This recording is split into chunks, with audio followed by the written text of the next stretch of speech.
Hey everyone, what's up? I'm Eggs over here, and I'm here to review the Star Trek Discovery Season 2 premiere episode titled Brother.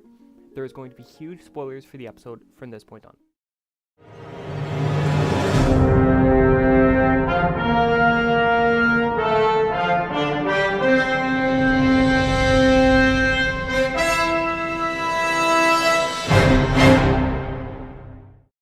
Star Trek Discovery has finally returned after almost a year of being off. It ended last February, and I have to say that from what we've seen of the premiere episode, I'm really damn hyped to see where this season goes, because that was a really good way to open the season. You could definitely tell the whole way through that the tone of the show has significantly changed. With the introduction of Pike and just elements from the original series, they've really taken the show in a brand new direction. Anson Mount as Christopher Pike was perfect, and it's great to see him in something that deserves his quality acting, something that's not Marvel's Inhumans, because he was by far, well, him and I guess Maximus, he was by far the best part of Marvel's Inhumans with Maximus in what was a quite a terrible show. So it's great to see him in this, in something that really is deserving of his talents. And this episode did such a great job of showcasing Christopher Pike. We never got to see him much in the original series. He was in the original pilot titled The Cage, which was set 10 years before the original series actually takes place, before Kirk becomes captain. That episode even actually predates this series, taking place a year before Discovery even starts. Then he appeared again in the two-parter in the original series, which was a little bit weird because he didn't really talk. He had the beeper thing because he was pretty damn disfigured after events that took place. We've seen him in the J.J. Abrams movies, but we've never really seen him much as... I'm not going to spoil the J.J. Abrams movies, but he's not in them much. So it was great to see him grow into a bigger role in this, and I have to say, from what we've seen in this episode, he could definitely become one of my all-time favorite captains. He was just so damn cheerful and positive, and really what an original series captain would be like, a captain from this era, not like Gabriel Lorca, which was great. You know, he even gave a speech saying that he is not Lorca, he is a new captain, he is a different kind of captain. And we also got a bunch of clarifications on things that we've been wondering but didn't get confirmation about. One thing is that the uniforms, the reason why they didn't look like the original series uniforms last season is because the original series uniforms, the blue, yellow, and red, they're actually brand new, and the Enterprise crew is one of the first crews to get them. So it makes sense that, 7-8 years from now, kind of all the ships and all Starfleet will roll them out. But at the moment, it's kind of a new thing. It's a lot like, think of it as Star Trek Deep Space Nine. Right after Star Trek First Contact came out, we started to see crew members on Deep Space Nine wear the new First Contact uniforms, but there were still a lot of crew members who didn't wear them, and that made sense. It was a new thing, and not everyone's going to change to it as quickly. I hope that by the end of the season, we do see them transition into the newer costumes. But despite how amazing those costumes look, they look really damn expensive. I wouldn't be surprised if they didn't actually give them to the Discovery crew, and I guess the Discovery crew is kind of seen as an old fashioned-ish crew, I guess, but I wouldn't like it, but it makes sense to me. I could see why they would do that. We got clarification that the USS Enterprise has sat out the Klingon War, and this was something I was thinking about. A lot of people were complaining about the fact that Discovery Season 1 kind of affects canon, mainly being that the crew of the USS Enterprise would be pretty battle-hardened, or would be pretty changed from the whole Klingon War. I had a feeling that it was going to turn out the Enterprise wasn't even in the war. My reason for this being is because in the Dominion War, which takes place around the time after Next Generation and Deep Space Nine, the crew of the USS Enterprise E, which was Jean-Luc Picard's Enterprise, they weren't actually part of the war at all. They kind of sat it out. They had a few skirmishes here or there, but more or less they were kept out of it because they were such an important ship, such an important crew, that Starfleet didn't really want them getting involved. And despite the fact that the Enterprise was so far away now, we kind of got a little reference about how Starfleet didn't want to be risking the Enterprise and Christopher Pike's crew because they were so important. So it's great to get clarification on that. We're actually getting a novel at the end of this year that will explain exactly what was happening on their 5-year mission. I'm really excited for that, because it's going to be I think it'll be fun to read the reactions of the crew, finding out Starfleet's at war, they can't go fight it. It'll be a cool little thing. Another thing I want to mention is how pretty early on, pretty much the first time he gets in the chair, Captain Pike does a roll call of all the bridge crew and gets them all to say their names. This was really good for a couple of reasons. One, it showed that Pike is a much more laid-back, happy, positive captain who wants to know his crew. He really wants to... He doesn't want to be the person who's... He doesn't want to be a Lurka. A Gabriel Lurka. Because Lurka didn't... He knew people's names, but he didn't really care that much. He kind of just wanted to get the job done. Pike, he wants to know people. He wants to be friends with people. And that's great. But it's also good because one of my main gripes with Season 1 is that outside of the main characters, so outside of Michael Burnham, Saru, Gabriel, Tilly, Stamets, Hugh, we didn't know names of really anyone else. There was a bunch of these characters that were always on the bridge. They were in all the scenes and they would have maybe one line each an episode. But their names would never be said. They'd never say enough for you to be like, oh, remember that character? It was pretty much just describe what the character looked like, describe which alien it was or whatever. One of the things that Star Trek has always had is a pretty established traditional crew, in that there's a bunch of characters on the bridge, there's some in engineering, we know all of their names. In this episode, we finally got all of their names said, one after one, and it was great. I actually wrote them down because most of them I didn't know. Even after that, Pike kept saying their names.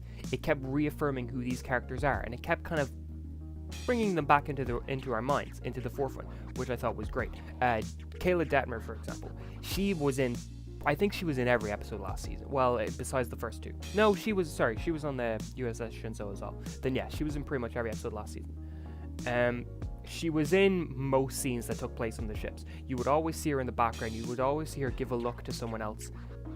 I don't think her name was ever said once in season 1. And she got more to do in this episode than all of season 1. All of the bridge characters that we've seen before got more to do in this episode than they did ever before, and I thought that was amazing. And if they keep this up, I really feel like this is going to ease itself into becoming some people's favorite Star Trek. The ship this episode really felt more advanced than season 1, but it didn't feel so advanced that you would say it doesn't make sense in context of the Next Generation, or that the advancement of the ship makes sense in terms of our time. For example, they had telescopic cameras that would zoom in, take pictures of all the things on the bottom of the ship. They would bring it out the bottom of the ship and it would take pictures of things underneath the ship, like the asteroid and all that. In terms of Next Generation Deep Space Nine time, that doesn't really make sense. We never really saw anything like that. But in retrospect to the time we're currently living in, that definitely makes sense because we pretty much already have that technology. So it's really cool to see little things like that.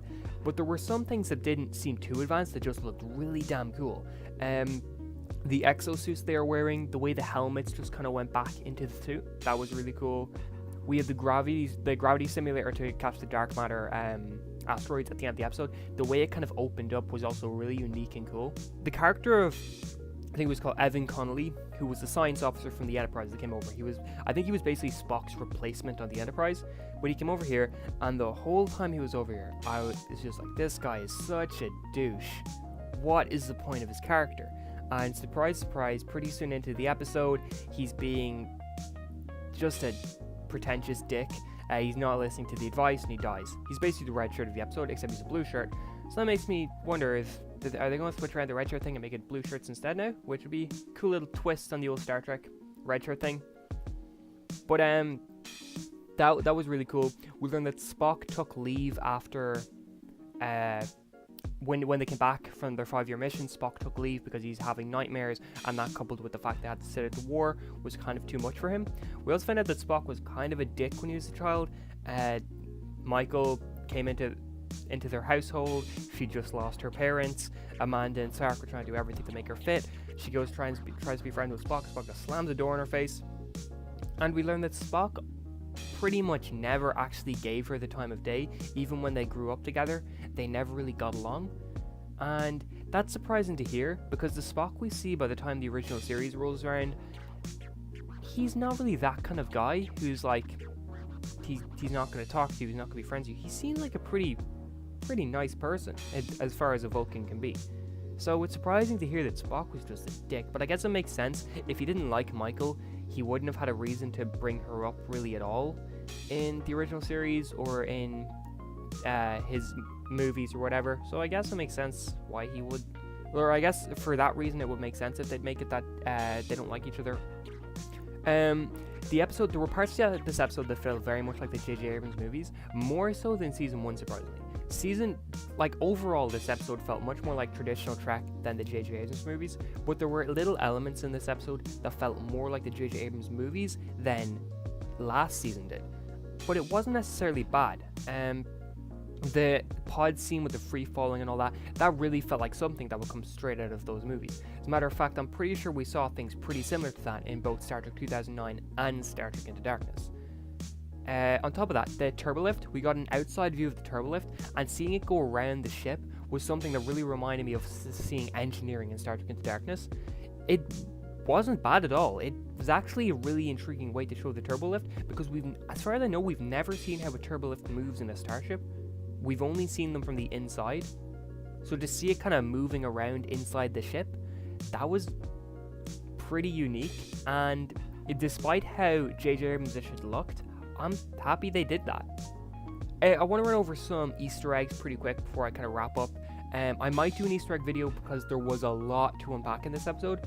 But just a quick few runouts. We got a lot of views of Spock's 3D chess set. The 3D chess set is what he plays a lot in the early episodes of the original series.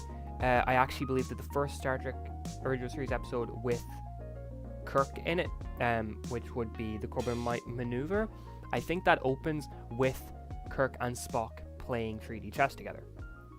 The music, I just want to mention the music was amazing, and a lot of times we got little TOS cues, so little cues to music that happened in the original series. That was really great.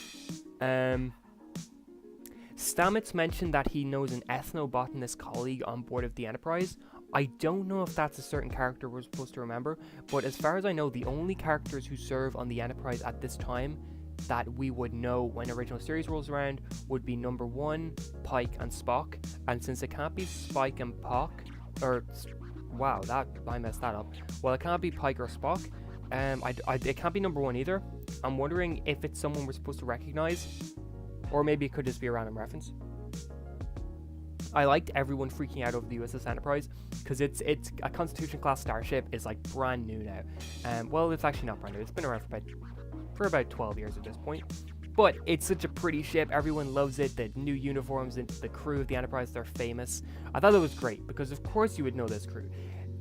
You don't name a ship after Enterprise if it's nothing. Okay, Enterprise was always the tippity top of Starfleet, no matter what era you were in. So it's great to scare people like, oh my god, it's the freaking Enterprise. Because they would be. We saw an alien that had a visor on him that looked a lot like Geordi LaForge from The Next Generation. Again, I don't know if this is referencing anything, but it seems like it might be. Saru mentioned that he has his sister, Sarana, he won't really ever see her because there's terrain that can't be crossed. Sarana was first established in one of the short Trek episodes that came out. I think it was the December one, titled The Brightest Star, in which Saru leaves his planet. It's revealed that they're pre-warp. They're not just pre-warp, they're like pretty damn ancient. So the reason why he can't go back to her is because, now that he's seen Starfleet and all that, he can't go home. So it was cool that they tied that in because it was something that was established after season 1. So it was nice to see that. It seems like the transporter signals have changed, the sounds of the transporter signals have changed to match more in line with that of the original series. Again, I love it. Now, I'm gonna be honest, I'm not really sure how black holes work, but one of the references to a black hole was that it sometimes causes problems in space and time. So the red lights they were seeing could actually be black holes that are from thousands of years ago or thousands of years in the future, but they're appearing now because they're appearing outside of space and time. This felt to me like it could be a reference to Star Trek 2009, in which Spock and Nero create a black hole from the destruction of Romulus using the red matter, and it ends up sending them back in time. I thought that could be a little reference, but I don't think it is. We found out that Pike served on the USS Antares, USS Chattelet, and the USS Aryabhata. It was hard to make out some of them, but those are the ones I got down. The Antares is definitely a ship that has been referenced before. But there is also an Antares in the Next Generation time period, so it's unknown if... I can't remember for the life of me if they've established like Pike has served on the Antares before this episode, or if this is just something they kind of, as a random ship they brought in. They had also said that Captain Robert April was the previous captain of the USS Enterprise. He was the first captain of the USS Enterprise, and he's never been shown in live action yet. He's only been seen in the animated series. The USS Hiawatha, I believe it's called, which is NCC-815, a medical frigate, was assumed destroyed by the Klingons. That was cool. It's always nice to see new Starfleet ships. That was one of my favorite parts of the other shows, was seeing new Federation ships. Jet Reno, the engineer on board the USS Hiawatha, made a reference to a Bolian. Bolians are the blue creatures they didn't show up until Next Generation, I believe. One of them was Captain Picard's barber, and then they showed up pretty regularly after that. I'm pretty sure they showed up a lot in Deep Space Nine. And in the early episodes of Voyager, one of the young cadets was a Bolian, or the young ensigns was a Bolian. Dark matter, which was established as being inside the asteroid, that's something that's referenced a lot in Star Trek. So much so that there's actually a couple Star Trek Voyager books based entirely around dark matter. So this could turn out to be a bigger connection, but I'm not sure, because I know dark matter is just a big concept in sci-fi in general. But it's cool to note nonetheless. When Pike was in Lurka's ready room, he found the paper of a fortune cookie, which read, "Not every cage is a prison, nor every loss is eternal." That was great, because the very first episode of any Star Trek ever, and the one that features Captain Christopher Pike, set in 2255, so what happened at this point, is called The Cage. So I'm pretty sure that's a reference to that. I thought it was pretty cool nonetheless. One thing I really didn't expect to see was to actually go on board the Enterprise, and we did. When we went over there, the sounds, the door sounds opening up, just the sounds of the ship in general, it was so damn fun. I didn't expect that we'd see the bridge, and of course we didn't. I'm hoping that maybe at the end of the season, if Pike is leaving to go back to the Enterprise, we'll see him get onto the bridge, and we'll see like a little zoom out of the bridge or something. I just want to see what kind of modern take they do on it. Because we haven't seen an Enterprise bridge looking like the original since Enterprise Season 4, Episode 18. Around then, it was the In a Mirror Darkly anyway, where we saw the Defiant Bridge, which looked identical to the Enterprise bridge. Some things we saw in Spock's room was Spock's uniform. That was cool. The bells, 3D chess, his drawing pad. The actor that they chose for Spock, over that the personal log, he really sounded like Leonard Nimoy, and I thought that was very good casting on their part. But yeah, that's more or less all I want to talk about. One small thing also that I want to mention is that I noticed in a lot of scenes that they did a great job of having people talking in the background to make the ship feel alive, but did not have them talking so much that it kind of, it becomes distracting. It was just enough that when somebody would stop, when one of the main characters would stop talking for a brief second, you could hear a bunch of other characters having conversations in the background. That's something that was really cool to see, because a lot of TV shows don't do that. They'll have a bunch of people in a room and the main characters will be talking, then the main characters will stop talking for a brief second, and it'll feel like no one else is in the room, despite the fact the room is filled. It's just doing it by having people talk in the background and doing it right is a nice little way of making the world feel full. But yeah, that's kind of all I want to talk about. So yeah, I think this episode all around was just great. It was a really good return to form, and besides Magic to Make the Sanest Man Go Mad in Season 1, I think this is my favourite episode of the show. So I would give this a 9 out of 10. So let me know what you thought of the episode, and if you like this video, please consider liking and subscribing. Thank you, and have a great day.